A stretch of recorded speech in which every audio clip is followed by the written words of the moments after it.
Central labour licence renewal के लिए हम सबसे पहले जाएंगे registration.shramsuvidha.gov.in पे। लिंक डिस्क्रिप्शन पे भी मिल जाएगा आपको।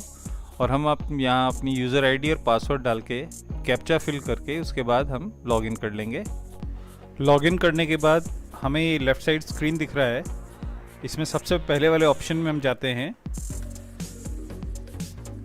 यहाँ पे जो पुराने लेबर लाइसेंस हमने अप्लाई कर रखे हैं वो सारे के सारे यहाँ पे अपीयर हो रहे हैं। उसके बाद नेक्स्ट ऑप्शन आता है लाइसेंस रिन्यूअल ओब्लिक अमेंडमेंट। हमें इस वाले ऑप्शन को यूज़ करना है। इसमें सबसे पहले आ रहा है apply for renewal oblique amendment. तो यहाँ से आप अपना कोई भी रिन्यूअल या अमेंडमेंट को अप्लाई कर सकते हैं। उसके बाद आ रहा है ऑलरेडी अप्लाइड रिन्यूअल। अगर आप पहले से ही रिन्यूअल को अप्लाई कर चुके हो तो उसके लिए आपको इस वाले ऑप्शन को यूज़ करना है। Applied amendment increase contract worker. अभी पहले आपने जो लाइसेंस डाला था अगर उसमें अमेंडमेंट है आपका और आप कुछ वर्कर्स को बढ़ाना चाहते हैं, ड्यूरिंग द कॉन्ट्रैक्ट ऐसा हो जाता है बीच बीच में कि आपको लेबर इंक्रीज करनी है, तो अपने लेबर लाइसेंस में अगर आपको वर्कर्स बढ़ाने हैं तो इस वाले ऑप्शन को आप यूज़ करेंगे अप्लाइड। फिर अप्लाइड अमेंडमेंट इन पर्टिकुलर्स में जो भी आपने एंट्रीज दी है, नेम ऑफ वर्क है, प्लेस ऑफ वर्क है या मैनेजर या कोई भी आपके जो इनिशियल आपने जो एप्लीकेशन डाली थी उसमें कोई भी अमेंडमेंट है तो उसके लिए आप ये वाला ऑप्शन चूज़ करेंगे। और अगर कोई बैकलॉग है लाइसेंस एंट्री में तो उसको ये वाला यूज़ करेंगे ऑप्शन। फिर लाइसेंस रिन्यूअल ओब्लिक अमेंडमेंट, ये ISMW का है, इससे हमें अभी कोई मतलब नहीं है, हम कॉन्ट्रैक्ट लेबर लाइसेंस की बात कर रहे हैं। तो हम सबसे पहले ये देखते हैं ये वाले ऑप्शंस में हम आ गए यहाँ पे। तो यहाँ पे आप देख सकते हैं कि यहाँ पे दो जो लाइसेंस है वो यहाँ पे दिखाई दे रहे हैं। इन लाइसेंस की वैलिडिटी यहाँ पे दिखाई दे रही है।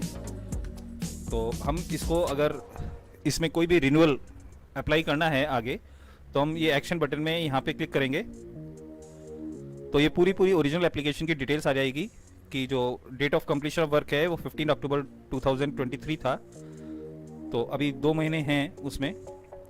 और जो डेट ऑफ रिन्यूअल है वो ये पहले हो चुकी है, वो 24/11/2023 तक वैलिड है। अब इसके बाद यहाँ पे 3 ऑप्शंस दिए हुए हैं। लाइसेंस का रिन्यूअल अगर आपको अप्लाई करना है तो इस ऑप्शन को क्लिक करेंगे। और अगर लेबर्स में कोई अमेंडमेंट है तो आप इस वाले ऑप्शन को करेंगे। और अगर एप्लीकेशन के पर्टिकुलर्स है उन्हें आपको चेंज करना है तो आप थर्ड वाले ऑप्शन को चूज़ करेंगे। तो हमें ये रिन्यू करना है तो हम इस वाले ऑप्शन को चूज़ करके हम नेक्स्ट पे जाएंगे। तो ये एप्लीकेशन ओपन हो गई है रिन्यूअल की और इसमें ये दिखा रहा है कि आपको लाइसेंस फी इतनी पे करनी है, राउंड ऑफ करके 38 रुपीज़ आपको पे करने हैं। तो अब यहाँ पे आप कॉपी ऑफ वर्क ऑर्डर को सेलेक्ट करेंगे। यहाँ पे आप टाइप करेंगे वर्क ऑर्डर। उसके बाद आप यहाँ से फाइल चूज़ कर लेंगे और फिर उसके बाद ये जो है ऐड बटन पे क्लिक कर देंगे और इसे सेव कर देंगे।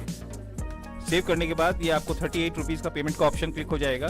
ई साइन करने के बाद आप उसे पेमेंट को कर देंगे और आगे बढ़ जाएंगे। अभी मैं इस वीडियो को आगे बढ़ाने के लिए इसे कैंसिल कर देता हूँ। दोबारा से इसी ऑप्शन को सेलेक्ट करते हैं। अब ये सेकंड वाला जो ऑप्शन है, अगर आपके कॉन्ट्रैक्ट वर्कर्स में कोई अमेंडमेंट है, चेंज है, तो उसके लिए आप यहाँ से नेक्स्ट करेंगे। एप्लीकेशन पूरी आ गई सामने। अब आप यहाँ लिख देंगे जैसे नंबर ऑफ वर्कर 8 आपको इंक्रीज़ करने हैं तो आपने यहाँ पे 8 डाल दिया और वो अपने आप सारी चीज़ें कैलकुलेट कर लेगा कि आपको एडिशनल पेमेंट कितना करना है।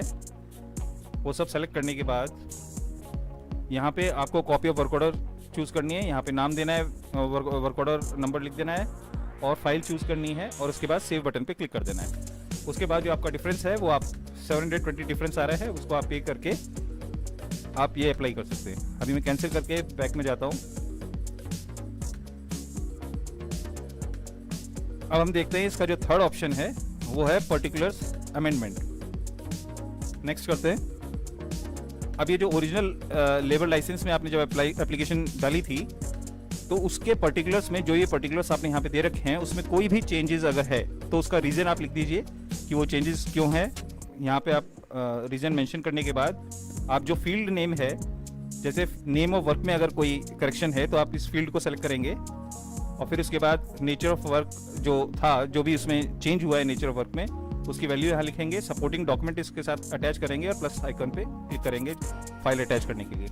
सेकंड, अगर कोई लोकेशन ऑफ वर्क चेंज हुई है तो आप इस वाले ऑप्शन को करेंगे।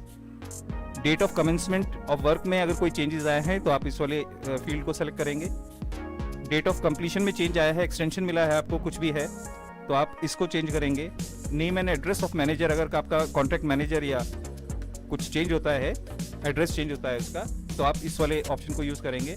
अगर वर्क ऑर्डर नंबर में कोई चेंज हुआ है तो इसको लेंगे। कंपनी का नाम या प्रिंसिपल एम्प्लॉयर, किसी में कोई चेंज आता है तो आप वहाँ पे उस फील्ड को लेके उसके फील्ड की वैल्यूज़ डालेंगे कि उसमें अब नया फील्ड क्या होगा, क्या नया एड्रेस है या क्या नया नेचर ऑफ वर्क है या क्या नई कमेंसमेंट डेट है वर्क की या कंप्लीशन डेट है वर्क की, वो आप फील्ड वैल्यू यहाँ पे चेंज करेंगे और सपोर्टिंग डॉक्यूमेंट यहाँ लगा के इसको सेव पे क्लिक कर देंगे।